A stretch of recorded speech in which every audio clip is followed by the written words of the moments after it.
So this is chapter 1, Intro to Sociology, and what we're going to be going over now is the section 3 in your text, which is theoretical perspectives. And this will talk about what is a theory, and it will also discuss some of the theorists that are important within sociology.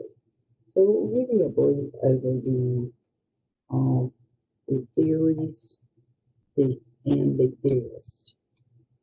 Okay, first let's talk about what is a theory. So as you know, sociologists study social events, and what we do is we look for patterns. And then what we try to do is we try to figure out a way to explain how things work. How does it work? Is there a pattern? What are the interactions?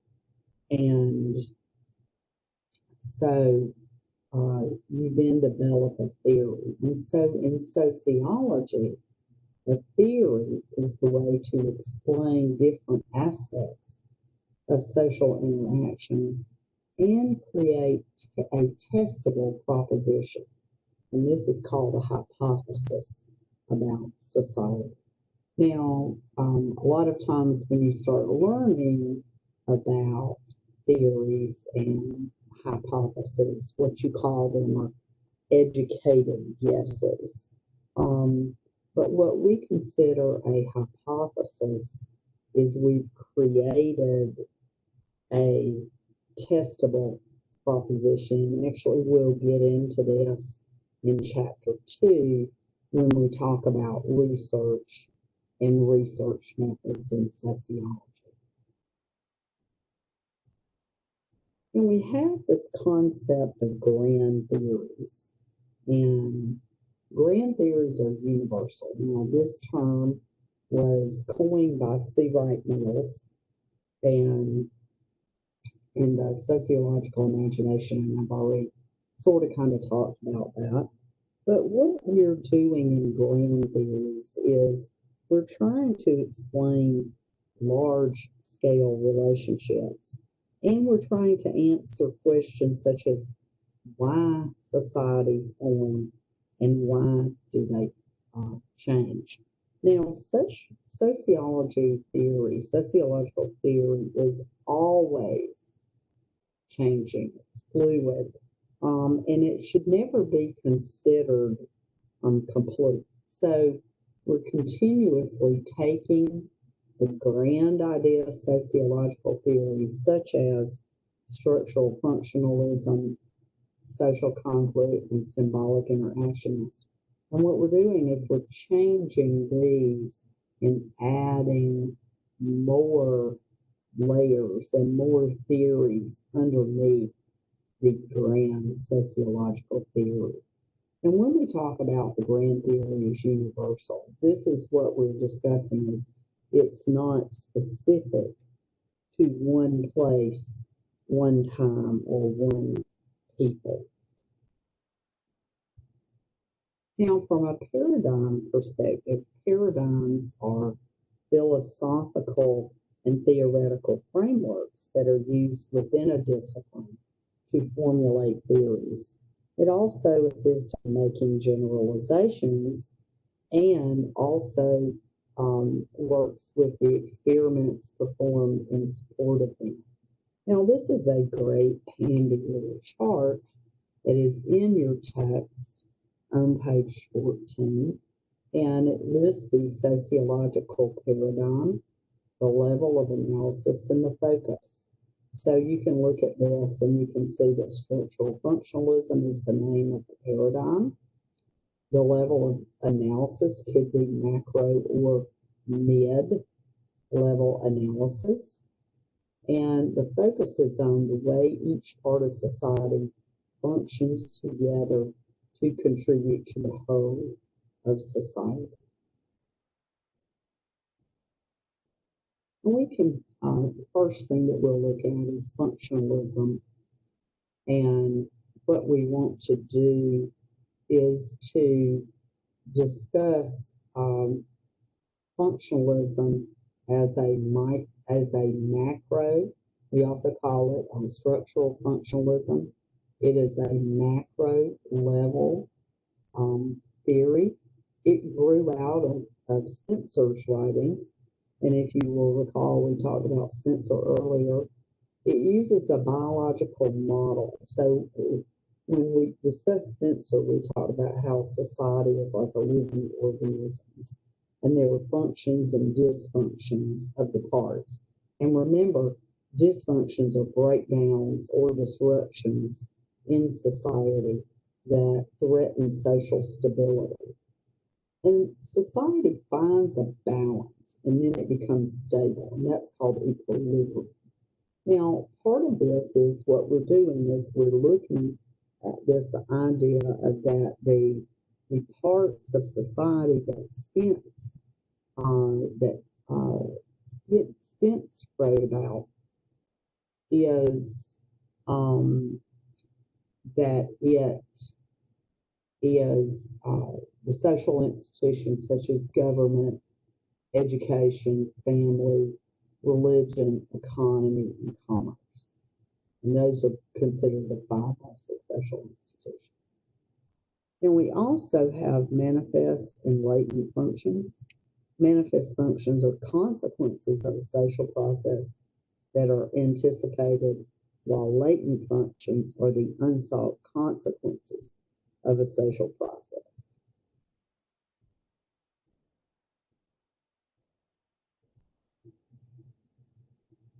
So now let's discuss the criticisms of functionalism. So many sociologists have now decided that functionalism is no longer useful as a macro-level theory, but it does serve a purpose in the mid-level theory analysis.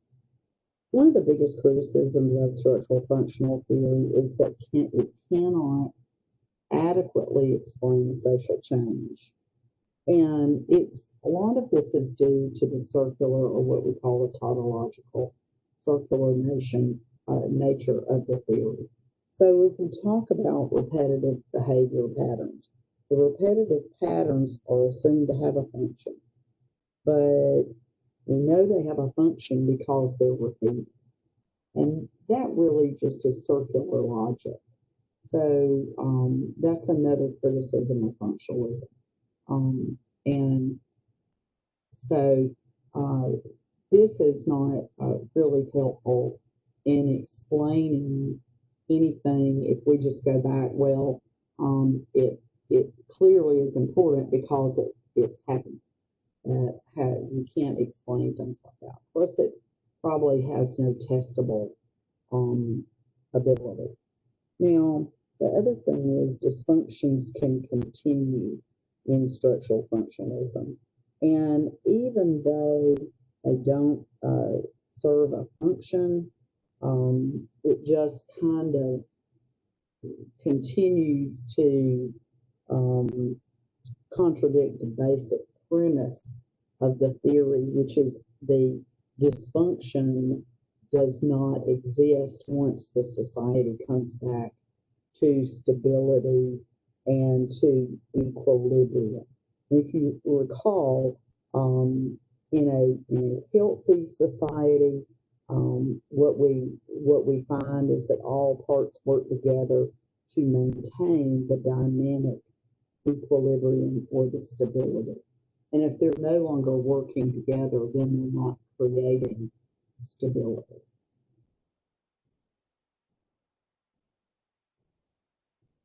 Let's look at conflict theory. So conflict theory really talks about how society is competing for limited resources. And this perspective is considered a macro level approach, and it is often aligned with the sociologist Karl Marx. And Marx saw society as being made up of different individuals and different social classes who are competing for limited resources. And so inequality lies at the core of society, which leads to conflict. So we have to look at there's always a winner and loser. The competition is inevitable. War is natural. There's a have and a have-nots. Order is challenged by the have-nots. Privilege is protected by the haves.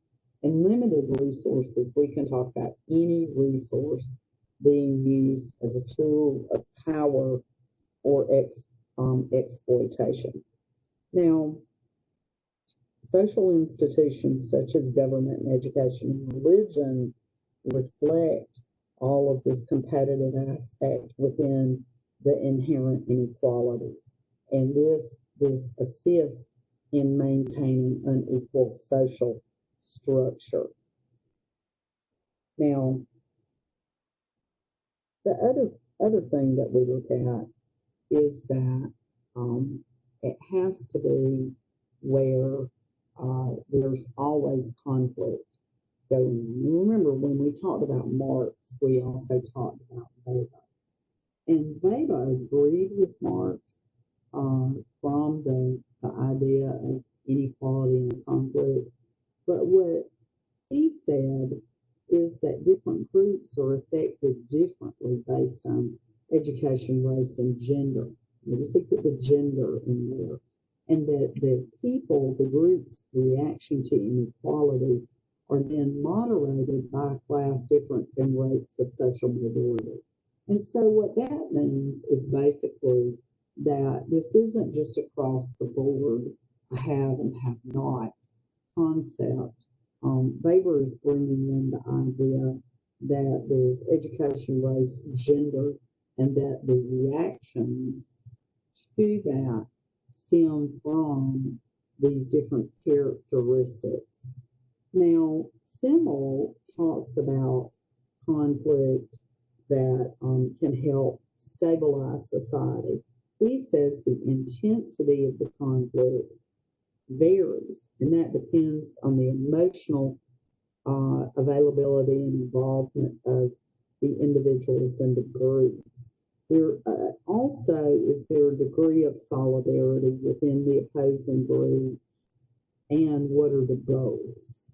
And Simmel said that groups work to create internal solidarity and to reduce dissent.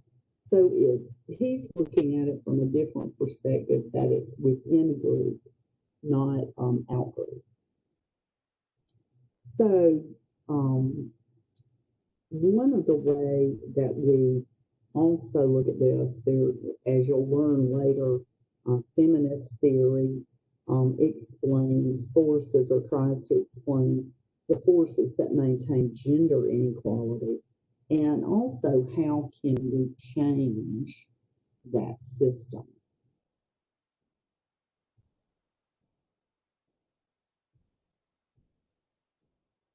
So as we talk about conflict theory, we also have to look at the criticisms of conflict theory. And so some of the criticisms of conflict theory is that clearly it just focuses on conflict. It doesn't focus on that there are stability, there are societies that have stability. It only focuses on the concept of conflict. Also, one of the other things within this is that there are societies and social structures and institutions that are very stable or have progressed over time. And conflict theory basically states that it changes abruptly. It's like a government overthrow, that nothing is a gradual change from conflict, that there must be a revolution or must be what we might call in the South a come to Jesus moment. So these are big criticisms of conflict theory, and so you'll find that a lot of people kind of shy away from conflict theory because it doesn't actually recognize that there's stability within the process.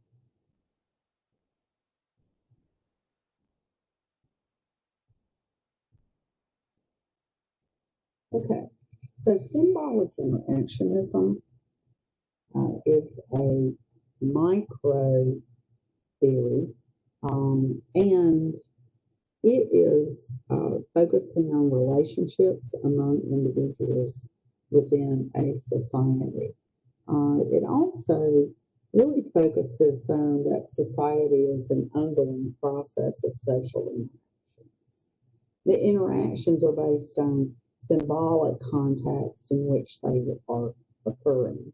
And then the subjective perceptions are critical to how these symbols are interpreted. So as we talk about this, it's the communication, the exchange of meaning through language and symbols, which is how people make sense of their social world.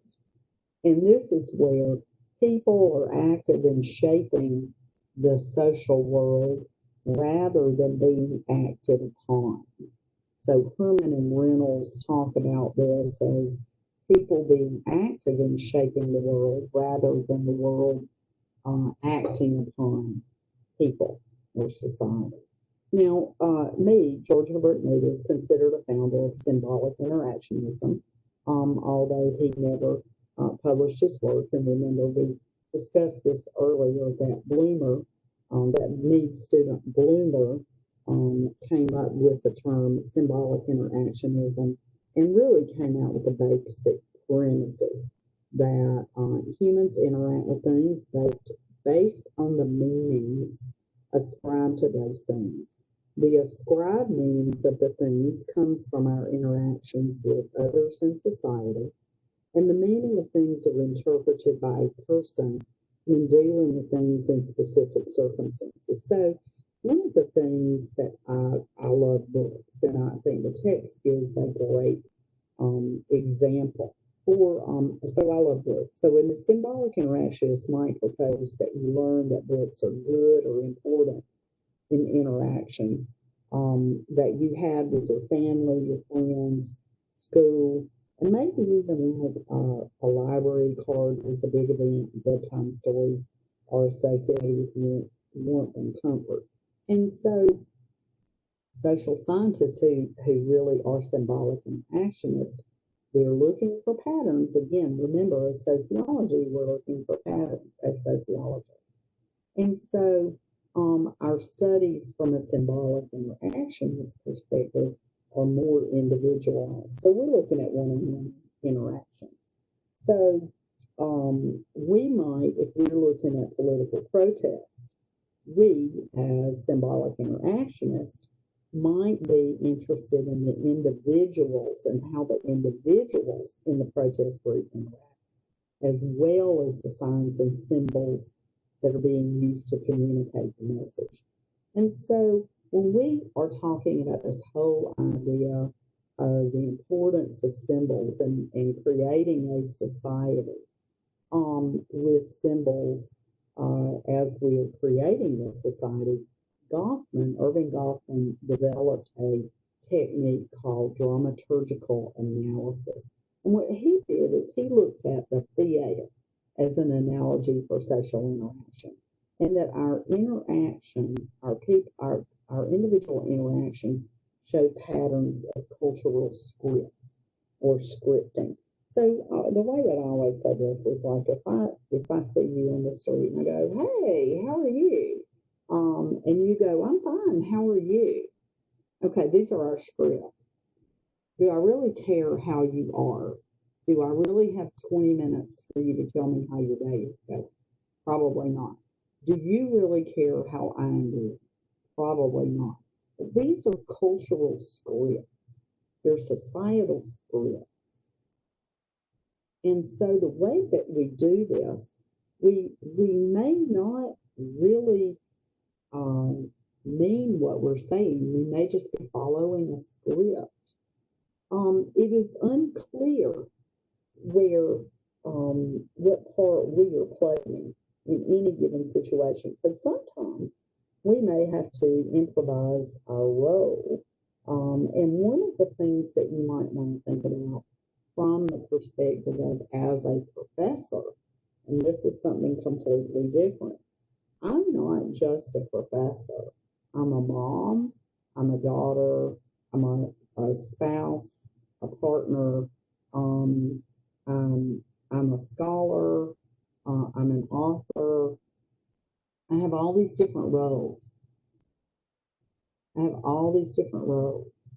And so, one of the things that works really well with looking at the front stage in the dramaturgical analysis aspect is that I have to know what script I'm going to follow and what role I'm going to play in what area I am working on.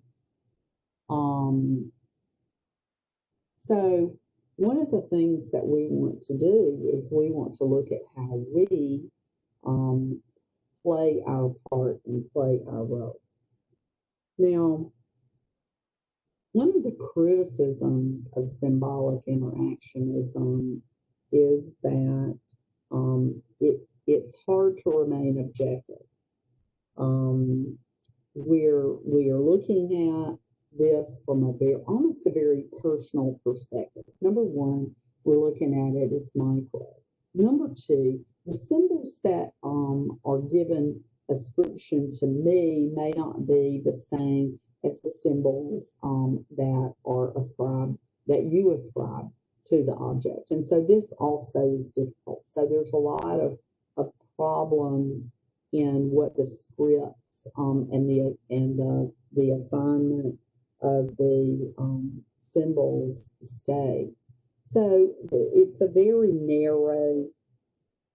We focus too much on the narrowness of the symbolic interactionism. But however, I like that. I think that we should focus very much on what does a symbol mean to you and what does it mean to me, and can we come to an agreement on the symbols?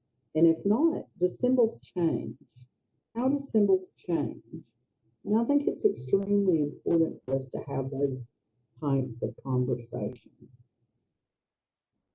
Well, also let's talk about the sociological theory today. Now, the three approaches, conflict, structural functionalism, and symbolic interactionism, are still the main foundation of modern sociological theory. But we've seen some change. Now, structural functionalism was very dominant from World War II into the 60s and 70s, and if you look at this from a historical perspective, you can see why in the 60s and 70s that structural functionalism kind of fell out. And then the conflict theory really kind of then gained prominence. And one of the reasons that the social change in the 60s and 70s, sociologists did not feel that structural functionalism was explaining the social change happening in the United States. And so conflict theory really kind of did. Well, then conflict theory starts being a very prominent social theory. And then we start looking at, again, institutionalized social inequality. And so then we have these offshoots of critical theory and feminist theory and critical race theory. And all of this starts focusing on creating social change through the application of sociological principles. And so then what we saw was that we start renewing an emphasis on helping ordinary people understand sociology principles. And so that's how we come in with public sociology. Now, then we have postmodern socialism, postmodern social theory, and that looks at the society through an entirely new lens where we're rejecting previous macro level attempts. And so this really starts in the 70s and the 80s.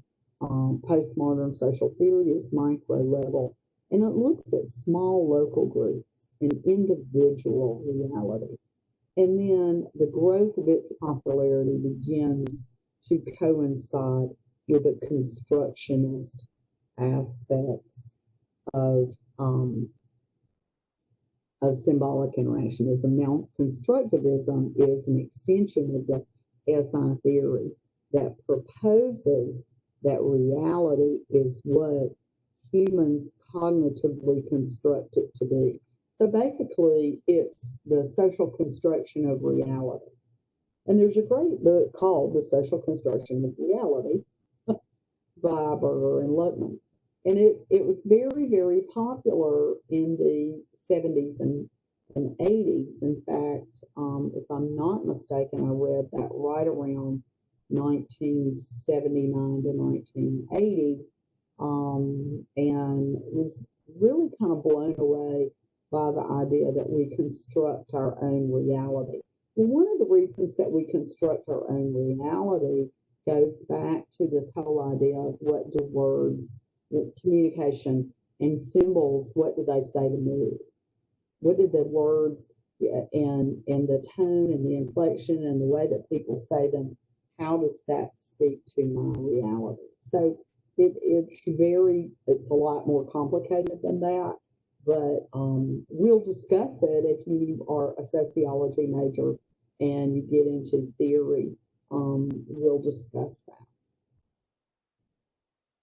So now this brings us to the end of section 1.3 on theory. And so now what you'll do is you'll go to the next section of why study sociology, and that is section 1.4.